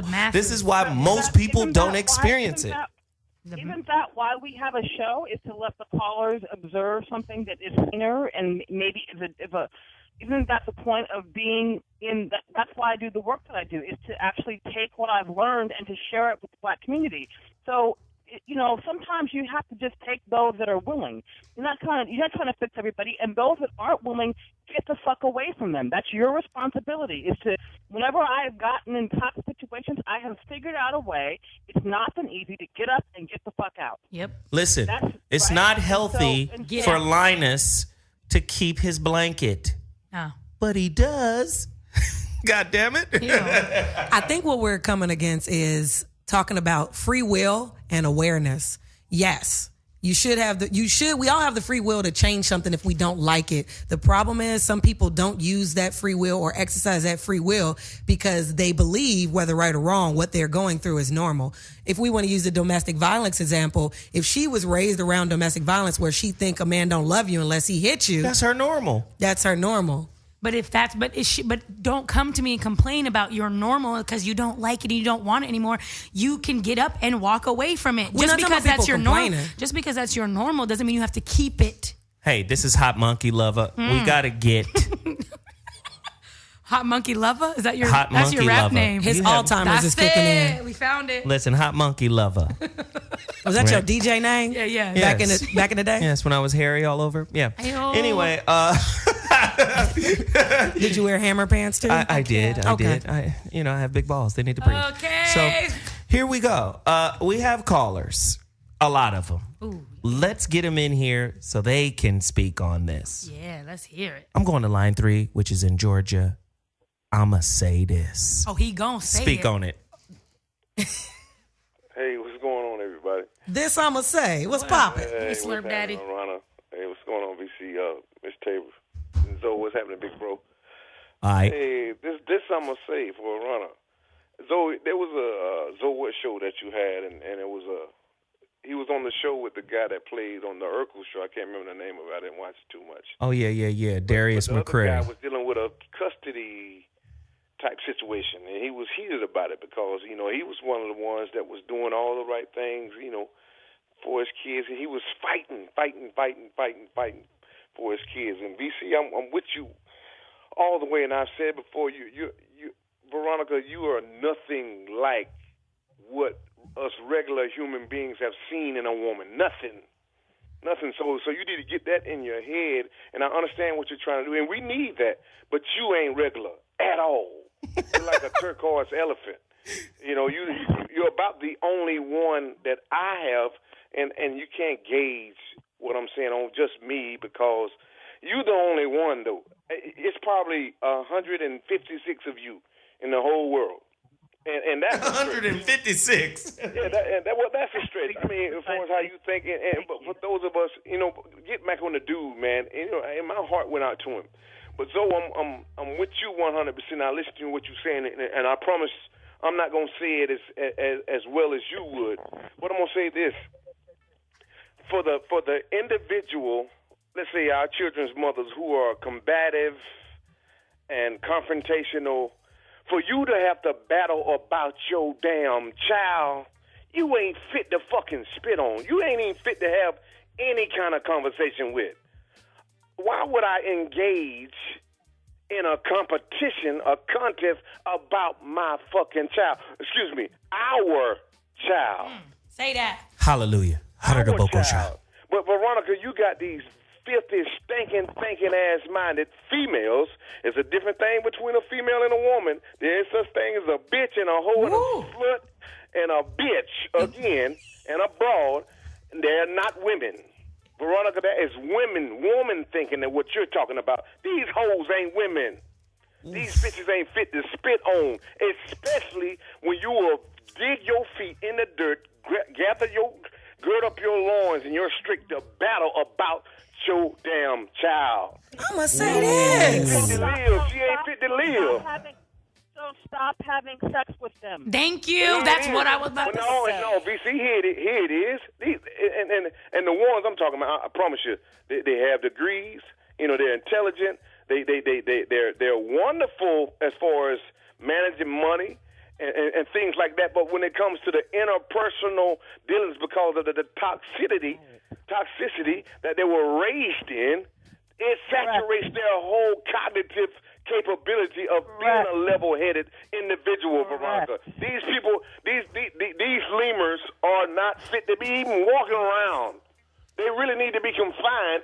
And like you said, this is what you said, BC. You said get away from them. You know, if we got away from them, it'll probably be 2,000 of us in a fucking field by ourselves, wandering around looking lost. I'm going to say this. You better get on down. From Georgia. All right, man. All right. Thank you, brother. The hairs on the back of my neck is standing. You better get on down. I appreciate the fact that he called. This is an open forum. He could say what he wanted. That's his experience. He got a chance to get it off. Man, he should have been on Cuss Out Friday. Damn, Mom, where did you I'm happy you called. I'm going to say this. Man, that was fire. It was. Now, everybody's not going to agree with what he said. I'm sure, Veronica has something to say. She was trying to get it in. VC, your response? My response is that I'm surrounded by Virgos, by the way. Everybody in this room is a Virgo. All the women are Virgos. Yeah. I'm even getting text messages from Virgos right now, like, this nigga here. Get this motherfucker off. In other words, I know that women are toxic. I understand that. But I also understand that black people are walking around in a state of toxicity. If women couldn't be toxic if they weren't having their black men fuck toxicity and wrong thinking into them. That's the first Whoa. Slow clap. That's the first thing. Whoa. That's the Hold first on one thing. second. Wait. That's part of what's wait a minute. happening. Yep. Wait a minute. Because I Agreed. have to frame this properly. Let me just... Because in a way... Because I don't fuck with absolutes. Right? Because in a way, that's an absolute statement. Because in a way, it infers that toxicity originates in men and then is planted into women. I just need you to frame it so we can all understand, because it could be misconstrued as such. Okay, I get it. So we have to understand that they in here laughing at me right now. Yang, that it's yin and yang. That if we're going to actually understand a functional way of us to connect and relate together, that is not going to be what's been trained into us and conditioned into us, then we have to understand that it's a circular process. So if a man has shitty stuff in his consciousness because he's going to be affected by supremacy, because he's got mama issues, because he's got a lot of issues, he's going to seed that fear into the woman. By the same token, if a woman doesn't do the work of discerning, the kind of energy that she lets into her body, if she's got no discernment about that, and B, she doesn't do the spiritual work to constantly clean herself, then she's going to give birth to toxicity on the planet. So we're both responsible, but we have to be responsible for our lane. So the man has to be responsible for his consciousness, and the woman has to be responsible for hers. Both are true. And so I'm not saying that as some utopia. I'm saying that if we're going to survive this shit together, it's really what it's going to take from both of us. Yep. Okay. I could smoke a bag of that. It is a unified effort. I do agree with her 100%. No, for sure. Because he was shit ain't unified in court. Listen, now, I'm going to say this was... shit. He was going in on some hoes and some bitches, and I'm like, well, we're all women, so I feel like we kind of all are in the same box. Listen, you and your gender gang, get out of here. Listen, people...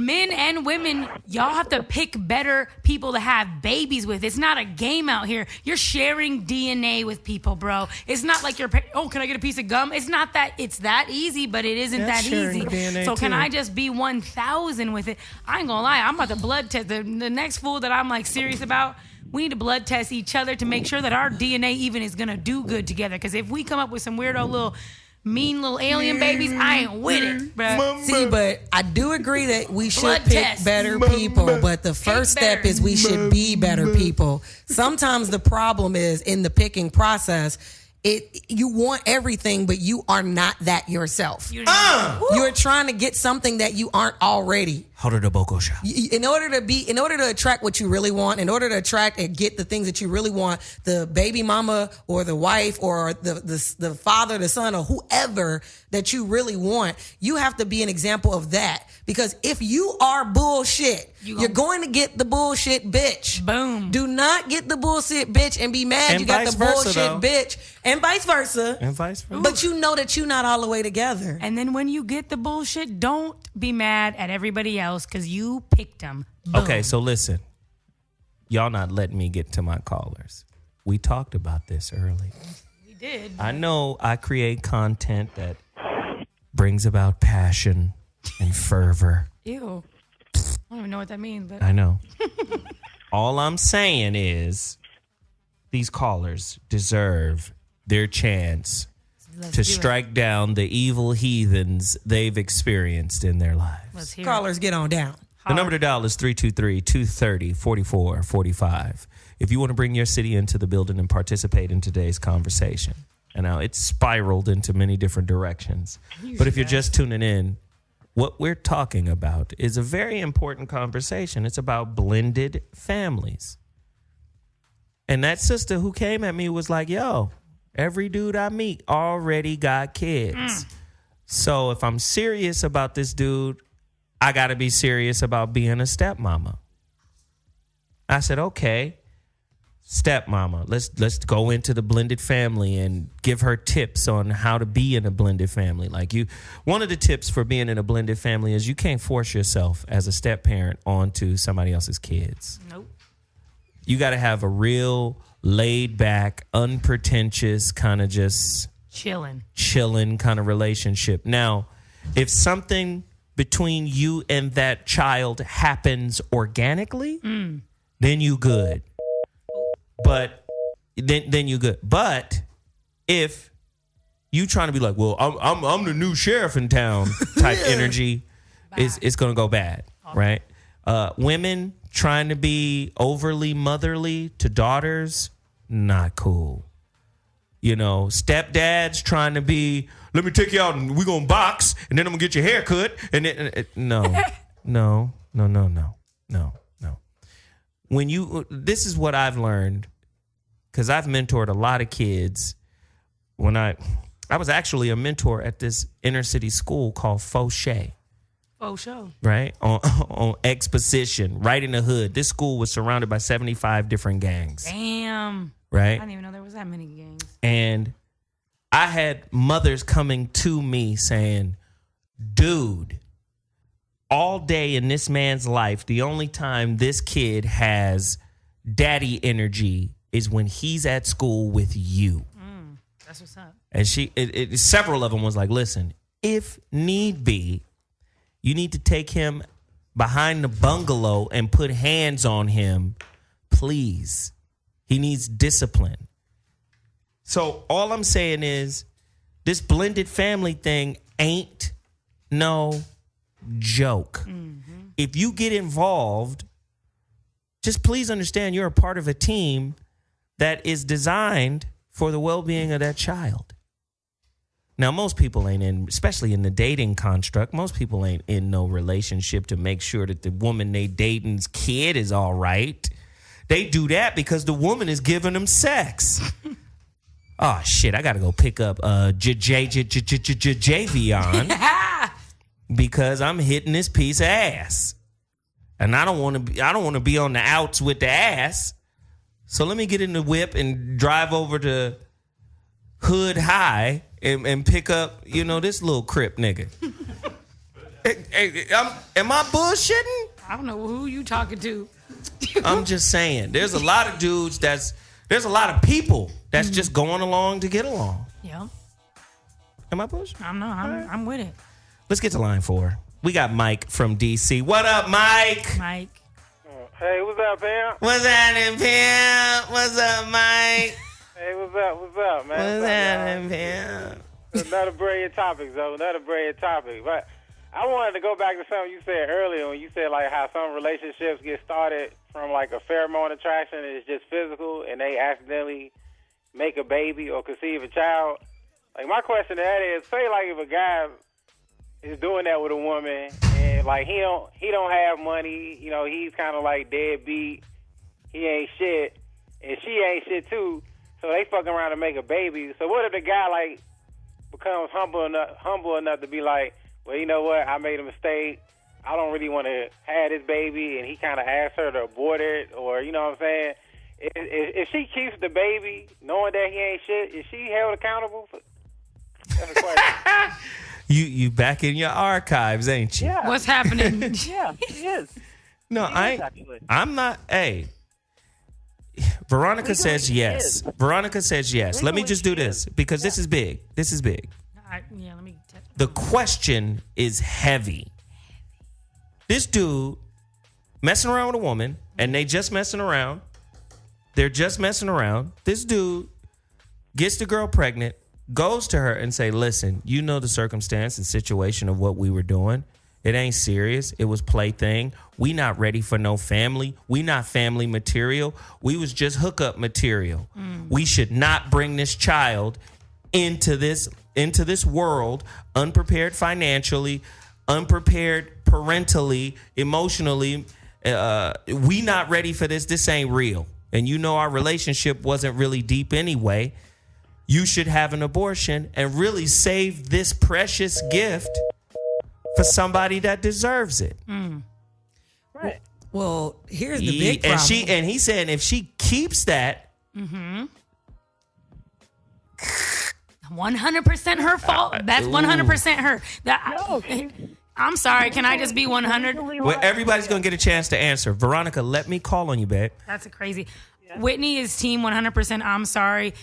If he straight up said, I don't want to do this, and she says, well, I'm doing it anyway, I kind of really do think that it's 100% on her. Like he already said, I can't do this. I'm not doing it. I'm out. So that's why I say don't have no kids if you can't take care of them by yourself, because somebody might get hit by a bus or say, hey, girl, I don't want it. But what if she say, you wasn't saying that when you was hitting it raw? See, and that's all semantics. I don't know. I don't know what the hell happened during that situation, but I'm saying don't do something if you can't handle it 100% by yourself, because you can never depend on anybody else but you. Aarona, then if we really want to get deep, here's the biggest problem. We're already there.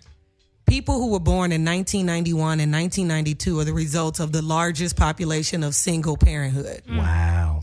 And they're already 23, 24 years old. How do you even reverse that? That's an entire movement. That's an entire generation of adults who were created out of broken homes, and it's normal. Wow. That's correct. Wow. Veronica? 70% of black situations are head of women's head of household. So it's been a whole generation exactly of people that have chosen to have sex, have chosen to have the baby, and then separated.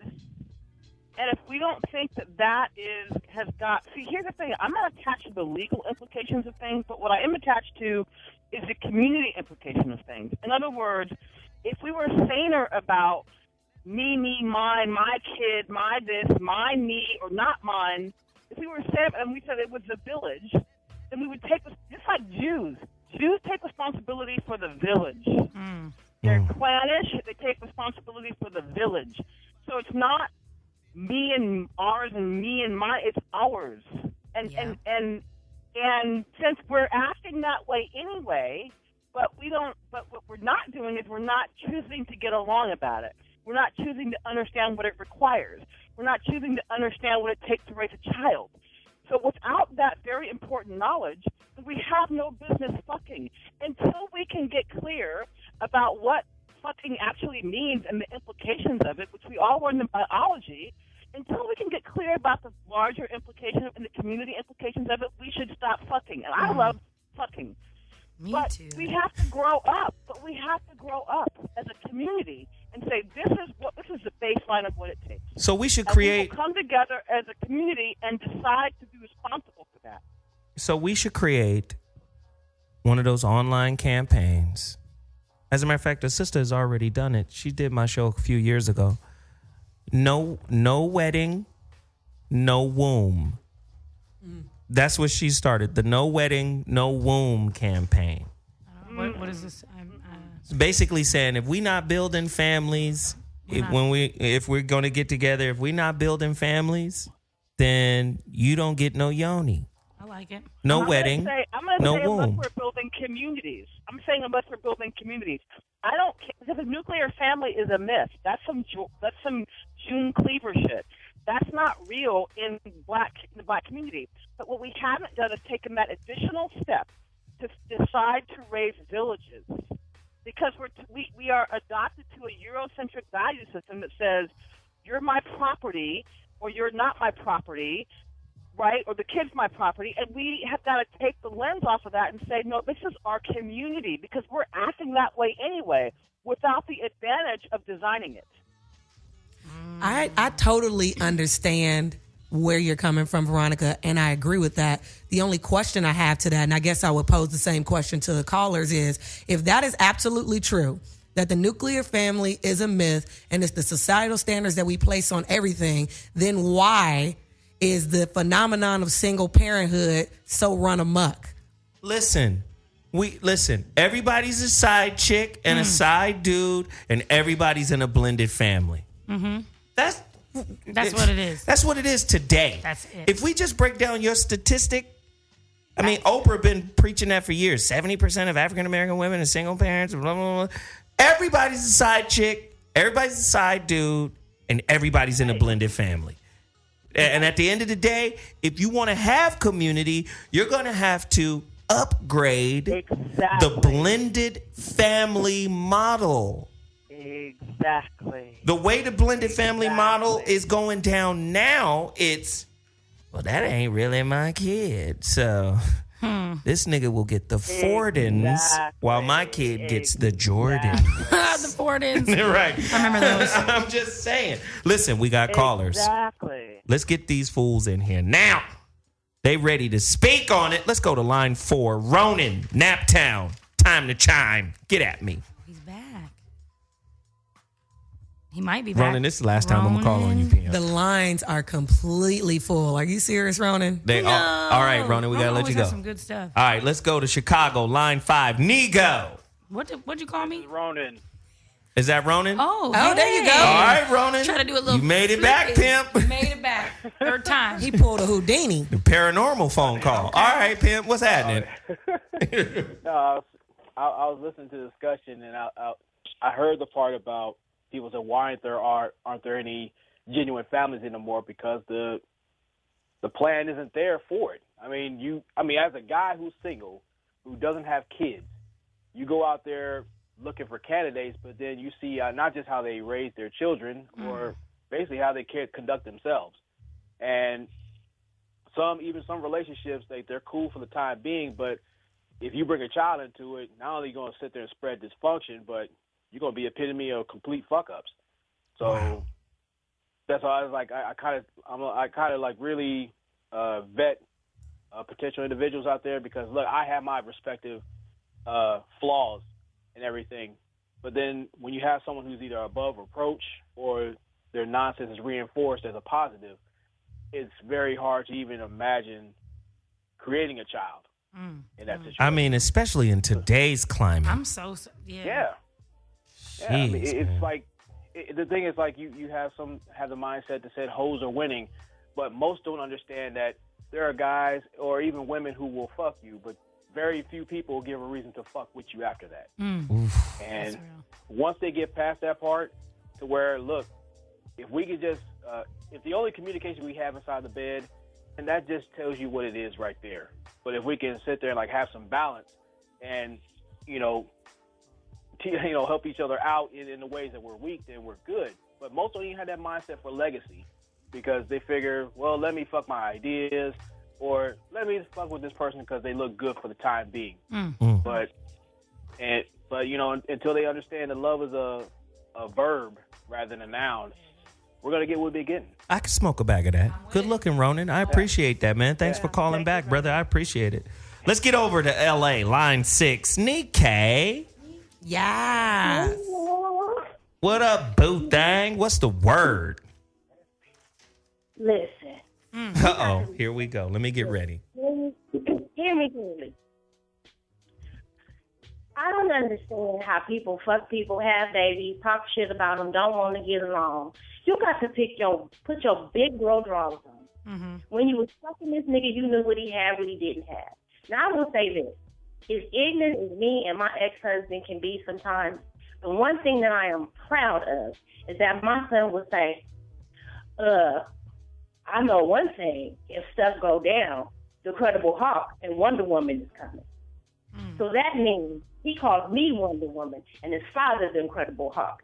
And while we may be scrapping in the street on Monday, if anybody want to fuck with my baby on Tuesday, we going to throw them flags, wave down the white flags, and we going to have a conversation to sit down and support this boy fully. Now, we might go back to fighting on Wednesday, but when it comes to these kids, when it comes to these children, we going to be together. And if you don't feel that way about somebody you can get birth to somebody's child. And at the end of the day, whether we together or not, we all still family. And that's the problem. No, Nikkei, you're saying something really big here. Yes, you're saying something really big here. And you know what you're saying? You're saying, despite my disagreements or angst or acrimony or whatever I got with his daddy, I still respect his station as daddy. Absolutely. There are a lot of women out there.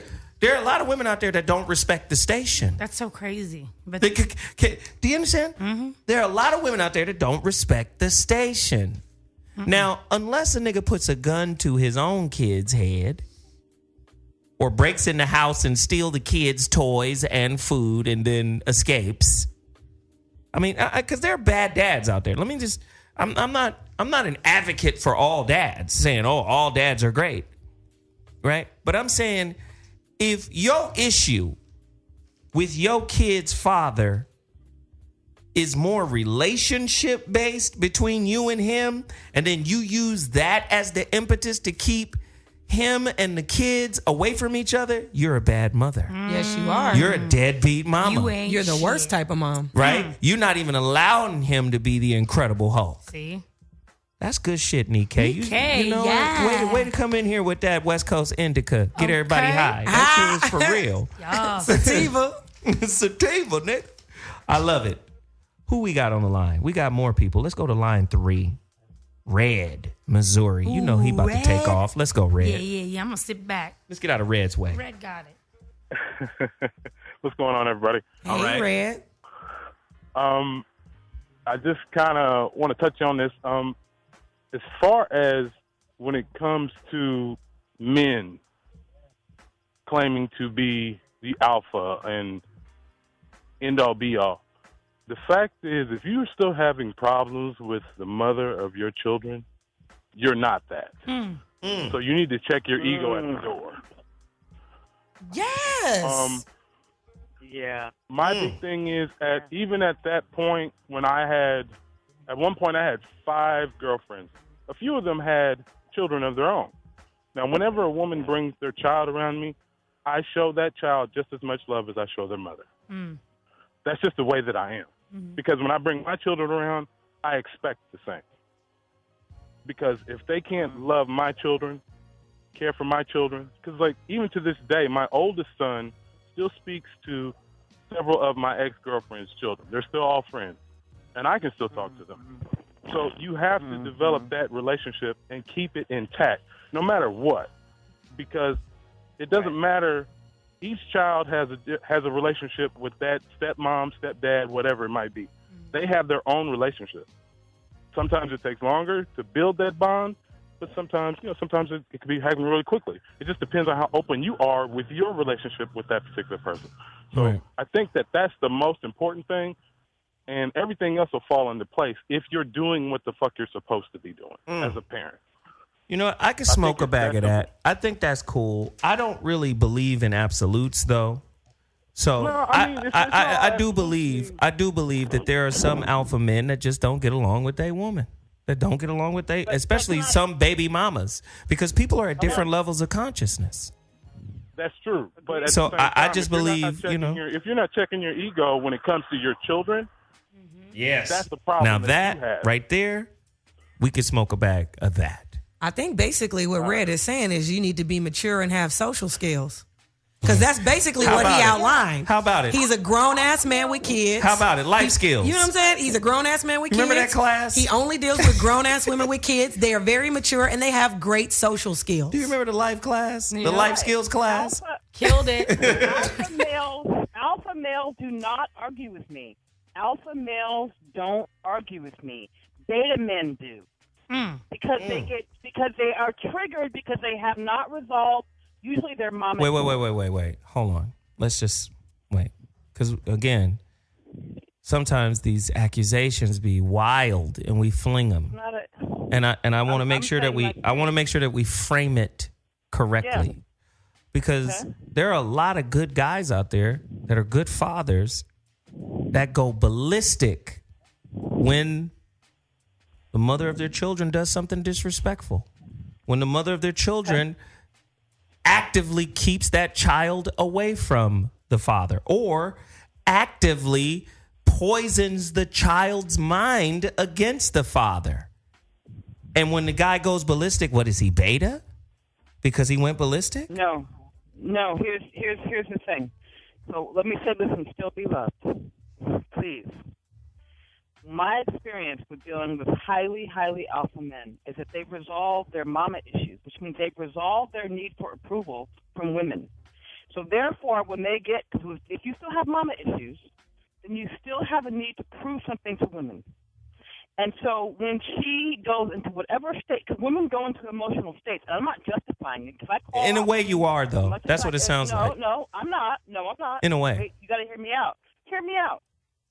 So when they come up against the wound of their mama issues, then they tend to go into battle. And I'm saying that there's a state of being that exists in masculinity where women they don't have to battle women. It's just like they've mastered women. And to me, that is alpha.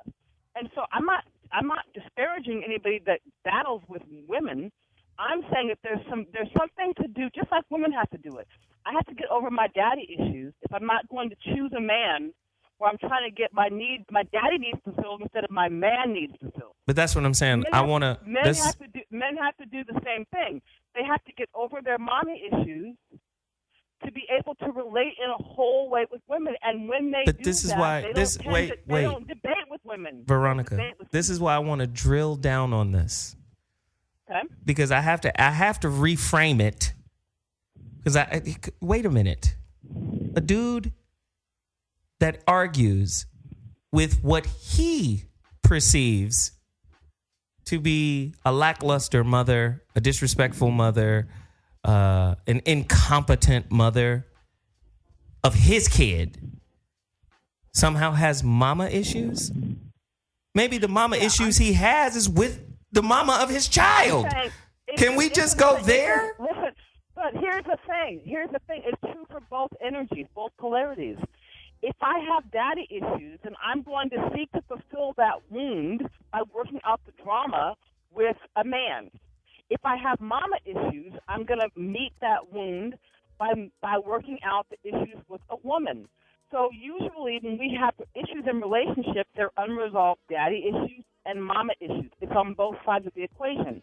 So if you're still in a debate, in other words, it's just like you say, you get what you are.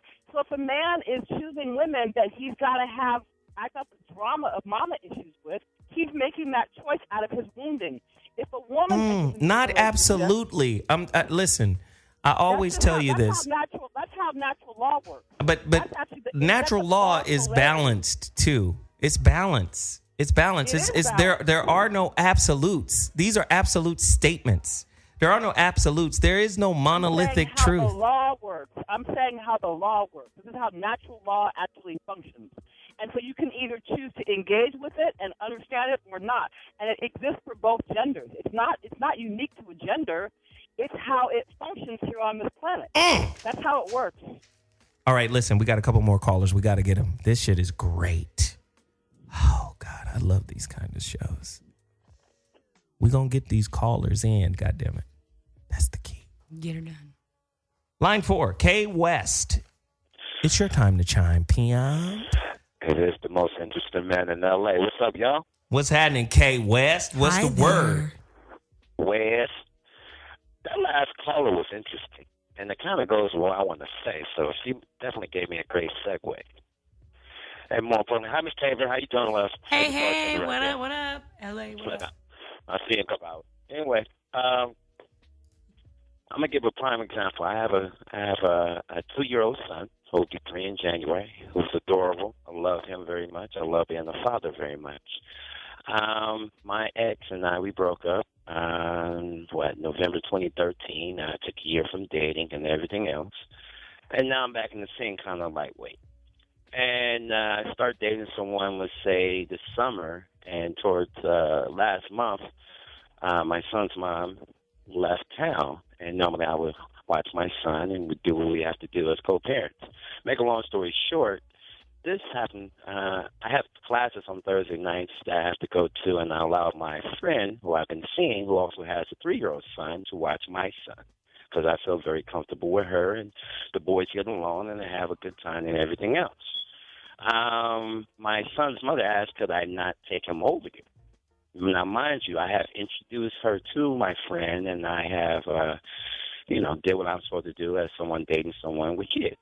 Anyway, she asked I not take him over there, basically saying she wasn't, comfortable with that. Which I'm like, how are you not comfortable? It's a clean environment. She's a great mom. She does X, Y, and Z. Plus, more importantly, when I allowed my son to be over the last time, my son was in bed by 8:30. I was all for that. So basically, she didn't want to give the reason, but basically she kept saying she's uncomfortable, And in which I had to ask, are you more saying it because I'm seeing someone or because what? And she would not give me the true reason behind it. But so I kind of scratched my head and I started to get mad because now she has basically not allowed me to see my son since this situation that occurred the end of October. Whoa. So it's very frustrating because, I love being a father, I love being with my son, and now basically I have to go grab him from daycare and do things with him. So just wanted to throw that in the mix in terms of us having mommy issues or something. I don't know what that last call was talking about, but.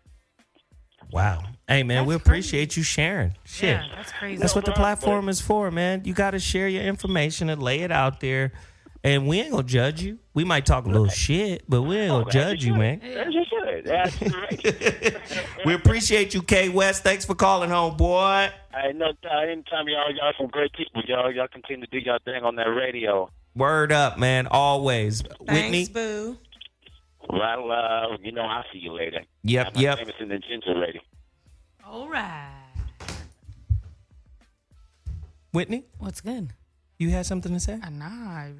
Oh, well, let me get my last caller in here. I thought we were doing callers all the way through. Let me get this caller in here. Hey, Darius, you got 45 seconds. Ohio is in the building. Line 5. Darius, get at me.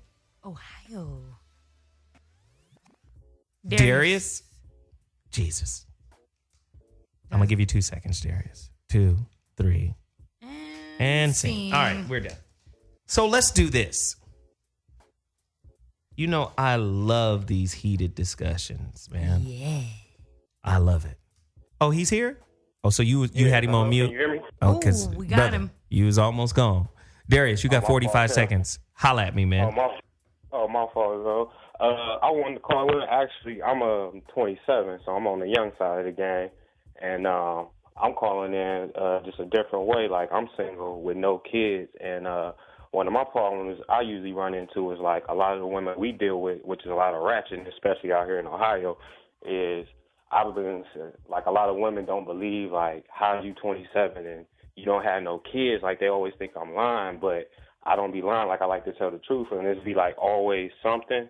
And then on a lot of the times, it's like the women with kids, they always try to find something to knock against me. And it's like, how can you knock something against me where I feel like I'm fresh? Like, I feel like I'm a virgin in the game because I don't have these situations. At the same time, I want to sit down and listen to understand, like, how to, to be involved. And I feel like just on my strength, I can show them how to navigate through life because I've been navigating for 27 years without these problems. So let me holler at you real quick, and then I'm gonna throw it to the ladies because we gotta hustle this call up.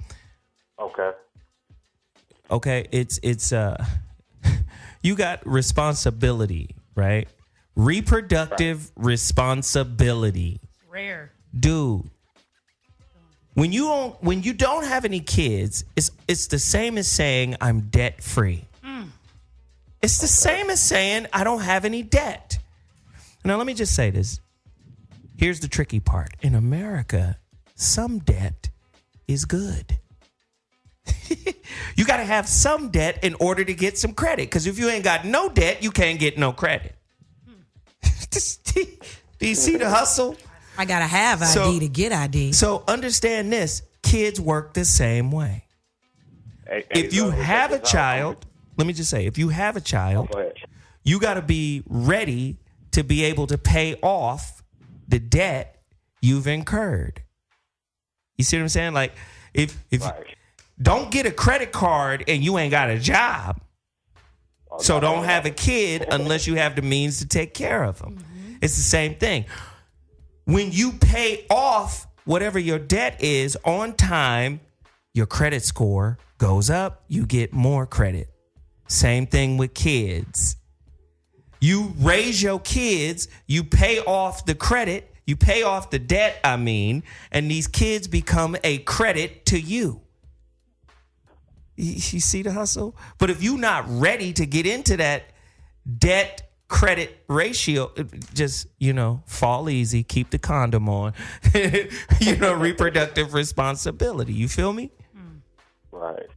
So, what I was gonna say was too. Also, I'm black with no record too. So that's we knew you was black. Now the record part is a shock, but I'm happy. Yeah, you might as well stay out of trouble and run for president in a couple of years, nigga. So if you want to add my IG, same thing every day. Like you blush, you lucky. And I'm just now realizing that. You know what I'm saying? So and I've been listening to your show and and everybody else's and just trying to get a lot of different opinions, and just by me listening to you, man, I've just been like shaping up my life, like, you know what I'm saying? Because I've been out here doing like, the little negative things in the streets, and it's just I've been like you know what I'm saying, I just had like a light bulb clicked on, like, dog, like, you 27, ain't nothing happened to you yet. You need to, you know what I'm saying, switch it up for something to do. And it's so crazy because I'm about to move from here and go to Denver, and I feel like my walls is just by closing in on me, like, chicks, like certain girls I didn't want to mess with, finding out like he don't got kids, and all of a sudden they've been calling my phone trying Listen, to talk let me do this. Let me do this. Get off the chicks right now. The chicks will always be there. All over the place. Right? They'll always be there, and they will be there in numbers if you become something. Come on now. That fountain is never endless. Do you understand? They're going to be there in numbers if you become something. So let me just say this, man. If you have any mathematic aptitude, man, go back to school, get a degree, do something, put that shit in play. You know, real estate, engineering, something, bruh. And then that'll give you the base. So if you do make a mistake, you'll be able to take care of it. Or if you want to find a lovely lady and have a That's nice... Wait, I'm not giving him that yet. Hold on, PM. I'm just saying, you don't have to have a mistake. God, can we have a plan, kid? Hey, let me tell you something. Money, power, and freedom for a man turns into random kids. Come on. Yeah. It's just living. Look at Eddie Murphy. Eddie Murphy gets serious about a woman every 2 or 3 years, has a baby with her, and boots her. Oh, yeah. Scary Straight Spies. power. Yeah. All right, then holla. Weird. Bring in the next girl. You want your baby? Done. Ew. I'm just saying. Like a free turkey That's a on great way to Thanksgiving. live, man. Jesus. But you gotta be stankin' ass wealthy in order to do it. Hilarious. Now, if you're not stankin' ass wealthy, you can't do it. I got you. Hey, can I say one more thing? Nah, man, we gotta go, Pimp. We gotta wrap. Oh, my fault. Call back my fault. Wednesday. Call back Wednesday, Say man. whatever you want on Wednesday. I got love for you, youngster, but keep listening to the show, man. We appreciate you. Word. All right. Everybody's got 30 seconds. Summations. Whitney? Listen, guys, blended families aren't that bad, and we're actually going to have to deal with them. So why don't we just talk about it more and deal with them better? Let's just use our brains a little bit more and maybe plan something. Maybe talk before you have sex. Maybe just use a condom or just be nice to kids. That's what I'm about. Wow. Being nice to kids. Holla at your girl at Miss Tabor on all social media. I'll holla. Aarona Lopez. Ah, yes. Folks, it's all about growing up. It's all about knowing yourself, knowing your standards, and holding yourself accountable for your actions, being kind-hearted and understanding others so that you can have loving families. Veronica, 30 seconds. He's jagging off, guys. Yeah. Hurry up, Veronica. So we are communal people. We should quit pretending that we're not. Our nature as Africans are communal. And so we should not be trying to adhere to a Eurocentric value system about how our family should function. But it would require everybody to grow up and tell the truth about their nature, about their sexuality, about how babies happen, about how babies get paid for, about how they get cared for. Before we do to do that, we would have to actually take off the Eurocentric goggles and get real about what's in our community and then design for that. Listen. And if we could do that, we would win. Listen, we got to go at 6:55. I love y'all. See you Wednesday. Wow.